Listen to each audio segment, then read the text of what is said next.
একের পর এক যে আগুনগুলো ছড়াচ্ছে তুফান সিনেমা থেকে, তাতে মনে হচ্ছে যে বিগত কয়েক বছরের বা বাংলা সিনেমার পুরো ইন্ডাস্ট্রির সকল রেকর্ড ভেঙে দিতে আসছে আগামী ঈদুল আজহাতে রায়হান রাফির পরিচালনায় শাকিব খান, মিমি এবং নাবিলা অভিনীত তুফান সিনেমাটি।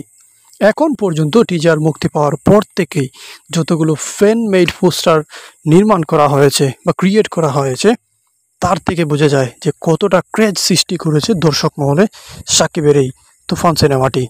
কারণ এখন পর্যন্ত যে ফ্যানমেড পোস্টারগুলো আপলোড করা হয়েছে, আমার মনে হয় যে অফিসিয়ালি তারা এতটাও সুন্দর পোস্টার বানাতে পারবে না তুফান সিনেমার জন্য।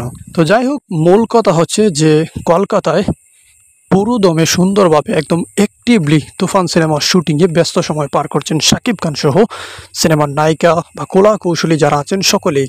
তাদের একটাই টার্গেট, একদম সম্পূর্ণ কমার্শিয়াল একটি সিনেমা তারা আগামী ঈদ উল ফিতরে নিয়ে আসতে যাচ্ছেন।